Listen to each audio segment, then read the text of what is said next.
아멘. 할렐루야. 아멘. 오늘도 하나님 주시는 이 말씀의 교훈을 통해 여러분과 저의 삶을 새롭게 채워 나가시기를 주의 이름으로 축원합니다. 오늘은 고린도전서 12장 1절에서 31절 말씀을 통해 이루시는 하나님은 같으니라는 제목으로 말씀을 전하겠습니다.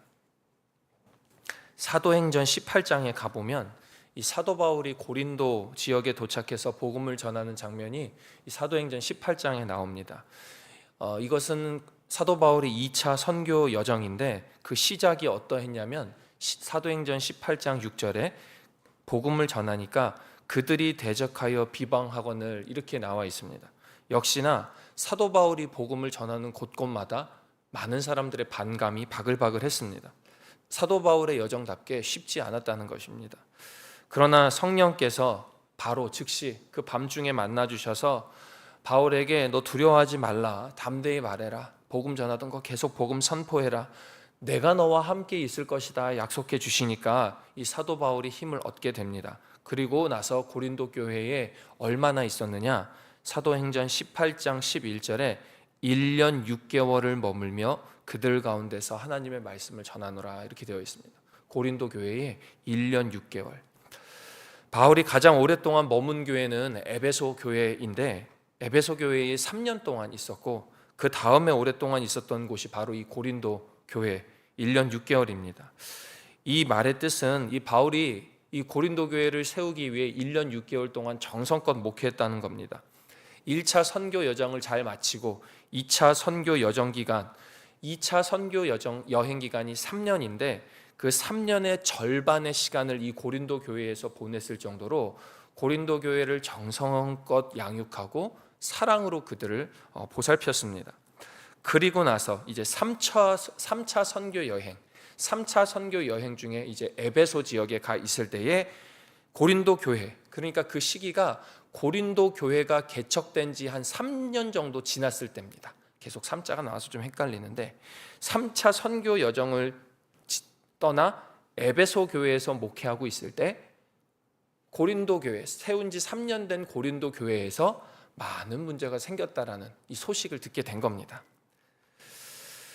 긴급한 소식에 좋은 소식도 있었겠지만 대부분의 소식이 그 고린도 교회가 다양하고 복잡한 문제로 어려움을 겪고 있다는 사실이었습니다. 그 어려움들이 어떤 것인지 우리가 이 고린도전서 1장부터 보았는데 한번 우리가 머릿속으로 한번 되새겨 보시기 바랍니다. 1장에서 4장에서는 당파 분쟁의 문제들이 이 고린도 교회에 있었고 5장에서는 성적인 문제가 다루어졌고요.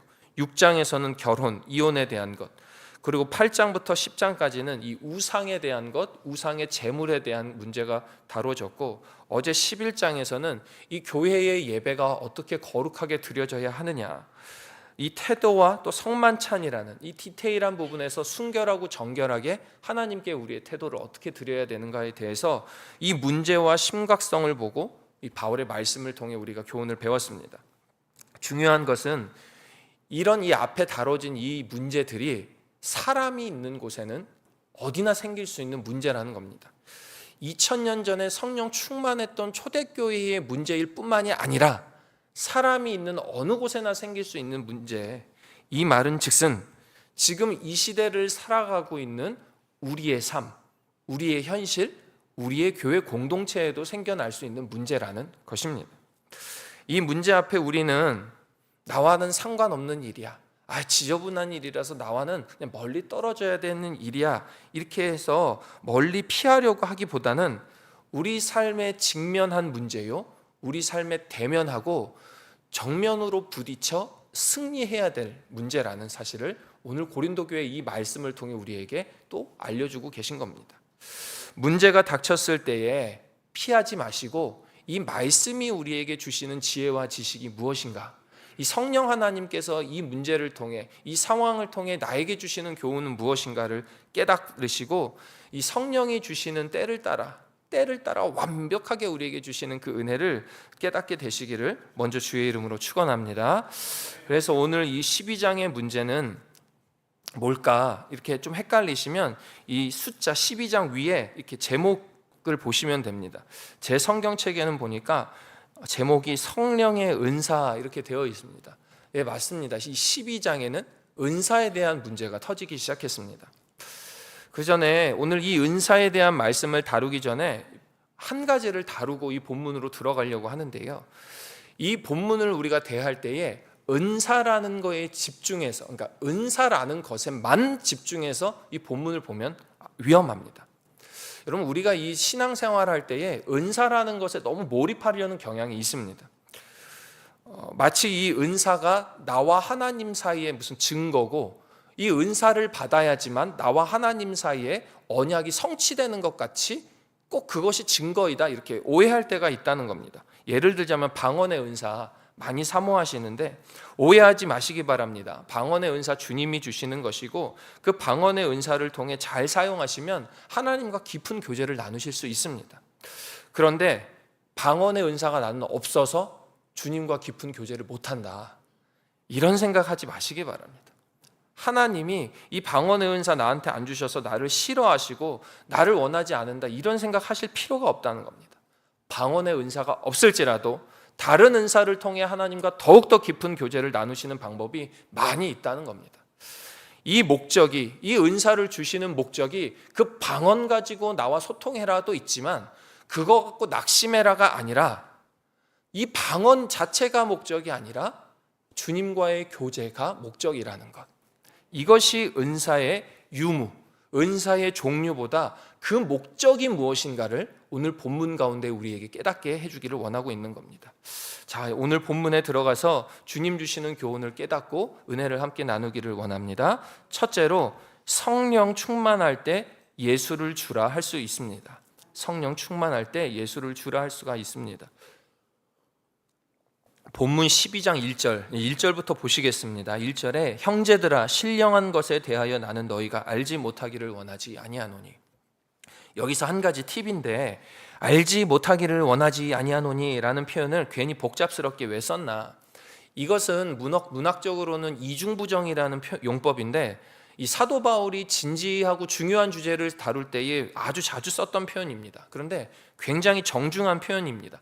즉, 이렇게 이중부정의 표현이 사도 바울이 쓰면은 이거 중요한 내용이구나, 정말 집중해라 라는 의미로 우리에게 이야기하고 있는 거다라고 이 집중을 요하며 우리에게 말하고 있는 건데, 자, 오늘 이 이중부정이라는 용법을 써가면서 우리에게 강조하는 것이 무엇이냐? 신령한 것에 대하여 똑바로 알라, 이겁니다. 신령한 것에 대하여.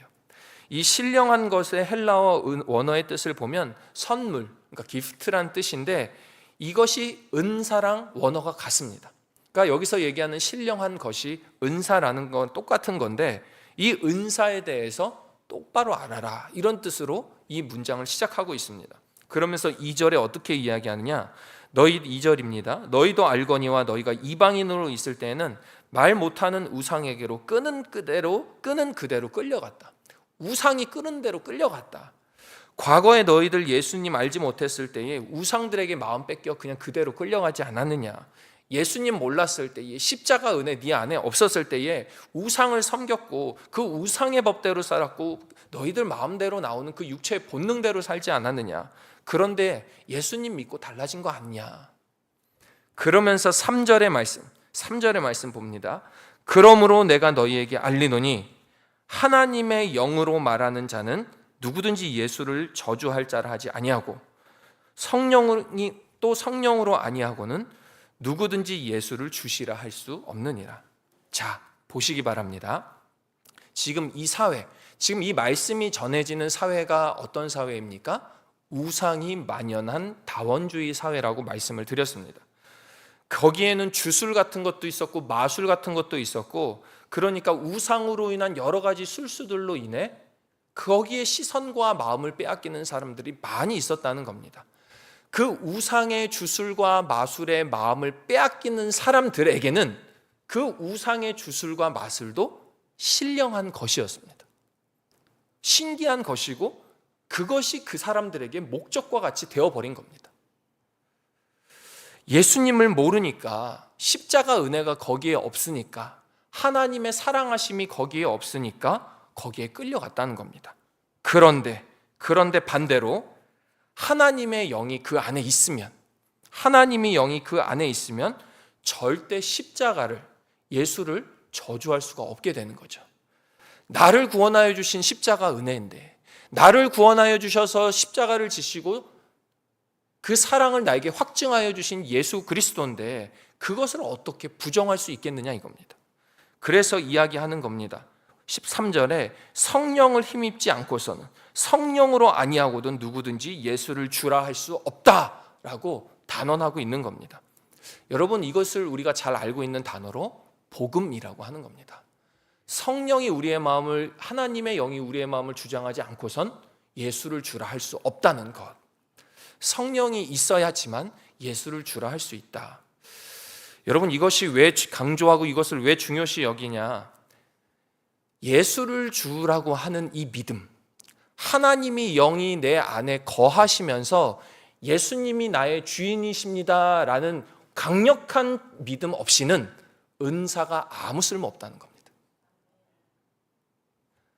우리는 은사를 무슨 달란트, 나의 삶을 윤택하기 위한 기술로 착각할 때가 있는데, 오늘 왜 사도 바울이 이것을 먼저 다루고 가느냐?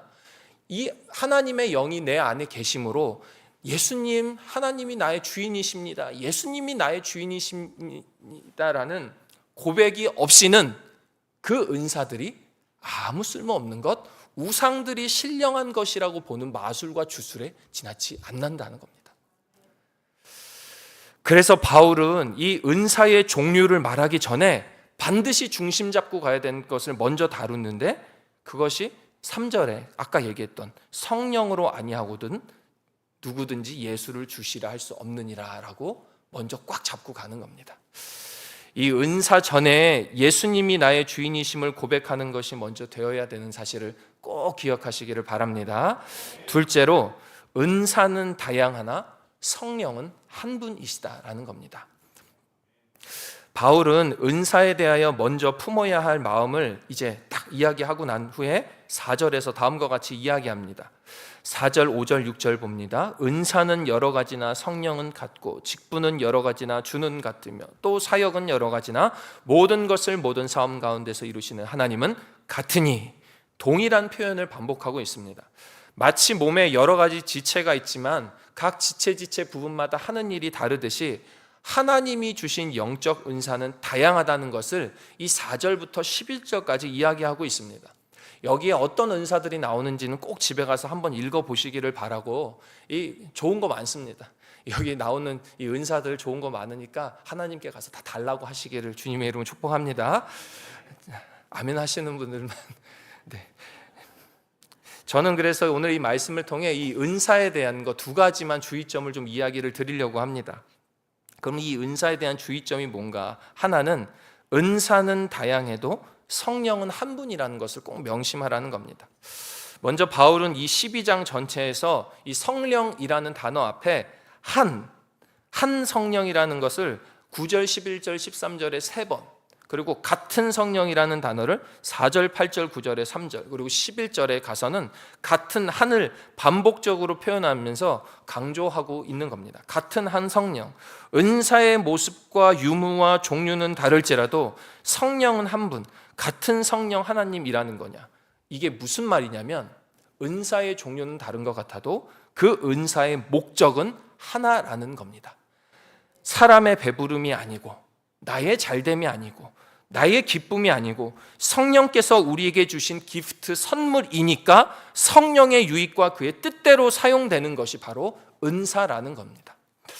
그 정리 요약을 11절에서 하고 있습니다. 11절입니다. 이 모든 일은 같은 한 성령이 행하사 그의 뜻대로 각 사람에게 나누어 주시는 것이니라. 누구 뜻대로입니까? 성령의 뜻대로, 그의 뜻대로 그 은사가 사용되는 것이라는 겁니다.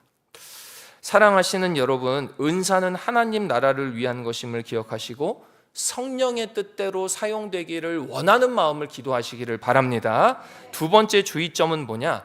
은사에는 우열이 없다는 겁니다.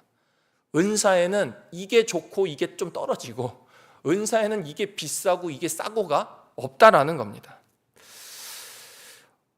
어떠한 제 설명보다도 이 성경이 표현하고 있는 22절부터의 말씀, 22절부터 24절까지의 말씀을 우리가 눈으로 한번 보기를 원합니다. 22절입니다.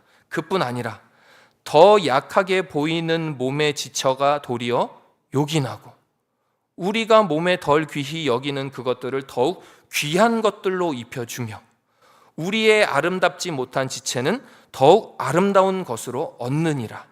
은사의 우열이 없다는 겁니다. 하나님께서 이렇게 쓰신다는 겁니다. 그리고 더 나갑니다. 그런즉 우리의 아름다운 지체는 그럴 필요가 없느니라. 오직 하나님이 몸을 고르게 하여 부족한 지체에게 귀중함을 더하사 몸 가운데에 분쟁이 없고 오직 여러 지체가 서로 같이 돌보게 하셨느니라. 아멘. 은사의 우열이 있습니까? 없습니까? 없다는 겁니다. 있을 수는 있어도 하나님께서 그 연약한 것을 더욱더 힘을 주시고 보호하사 분쟁이 없게 하셔서 서로 같이 돌보게 하십니다. 능력이 좋고 말을 잘하고 못하고가 아니라 오직 하나님이 고르게 하여 서로 같이 돌보게 하신다는 이 말씀, 이것이 은사의 사용법이자 우리가 기억해야 될, 정말 반드시 기억해야 될 하나님의 교훈임을 꼭 기억하시기를 바랍니다. 여러분 보시면 됩니다. 이 심장이, 우리 몸에 있는 심장이 뇌보고 야 너는 왜 이렇게 늙었냐, 주름이 많냐 이러면 이 심장하고 뇌하고 같이 있을 수가 없습니다. 똑같은 겁니다. 우리가 한 몸인 예수 그리스도의 이 공동체인 나의 가정, 나의 사업체, 나의 교회라는 이 공동체 내에서 네가 옳으냐 내가 옳으냐, 너는 왜 이렇게 생겼냐 이렇게 생겼냐 이렇게 다투기 시작하면 그것은 하나님이 주신 은사를, 그 상대방의 은사를 인정하지 못하는 것과 같은 모습입니다. 오늘 말씀, 하나님이 고르게 하여 서로 같이 돌보게 한다라는 이 은사의 주의 사용법을 정확히 인지하셔서 여러분의 삶 가운데에, 환경 가운데에 하나님이 고르게 하신다는 이 믿음으로 승리하게 되시기를 주의 이름으로 축원합니다. 끝으로 더 큰 은사를 사모하라는 것입니다. 더 큰 은사를 사모하라. 은사의 목적과 종류, 주의점을 다 이야기 드렸습니다. 이 사도 바울의 말씀을 통해 우리가 깨달았습니다. 은사에 대한 명확한 교훈과 이해를 갖게 되었는데 바울은 이제 오늘의 이 12장을 마무리하면서 또 하나의 미션을 우리에게 주는데 마치 예고편과 같은 이 미션을 우리에게 하나 줍니다. 31절까지 갑니다. 31절입니다. 너희는 더욱 큰 은사를 사모하라. 내가 또한 가장 좋은 길을 너희에게 보이리라. 뭐야, 앞에 잔뜩 얘기해놓고선 더욱 큰 은사라니. 바울이 앞서 은사에 대해 여러분 자세하게 강론한 것은 당시 고린도 교인들이 이 은사의 목적성과 은사의 종류에 너무 맹신하고 있었기 때문에 그것을 분별할 지혜와 지식을 주기 위해 세세하게 이제 강조를 했고요. 이 은사에 대한 기준 잘못된 거 바로 잡기 위한 교육한 후에 무엇을 이야기하는 거냐? 그 다음 단계를 사모하라는 겁니다. 너희들 지금 은사에 대해서 정확히 파악했지? 성령 하나님이 내주하실 때 주 하나님의 목적으로 은사를 쓰는 거 이제 알겠지? 자, 그리고 나서 더욱 큰 은사, 그 다음 단계가 있다는 것입니다. 그것이 바로 내일 말씀으로 이어지는 고린도전서 13장의 사랑입니다. 하나님께서 교회를 이루고 이 한 몸을 이루시며 은사를 주시고자 하는 최종 목적이 사랑이라는 것을 꼭 기억하시고 이 사랑을 사모하시면서 오늘도 이 말씀으로 세상 나가 반드시 승리하시고 그 사랑을 경험하게 되시기를 주의 이름으로 축원합니다. 기도하시겠습니다. 자비하고 은혜로우신 하나님 아버지, 오늘도 말씀과 은혜를 사모하며 모인 주의 백성들에게 하나님의 이 선물, 은사의 성령 충만함을 부어 주시옵소서.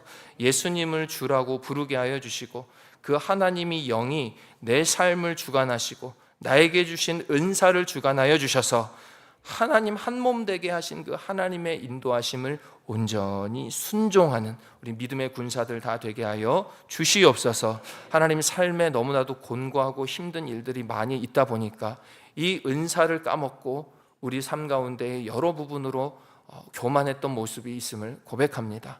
용서하여 주시고 다시금 말씀을 통해 우리의 마음과 생각을 정립하여 하나님 기뻐하시는 삶을 사는 우리 모든 광림의 권속들 되게 하여 주시옵소서. 예물 정성껏 주님 앞에 온전히 올려드리니 받아주시고, 하나님 많은 기도 제목을 이 감사헌금에 적어냅니다. 응답하여 주시고 때에 따라 좋은 것으로 허락하여 주셔서 하나님 살아계심을 내 삶에 꼭 체험하게 하여 주시옵소서. 예수님의 이름으로 기도하옵나이다. 아멘.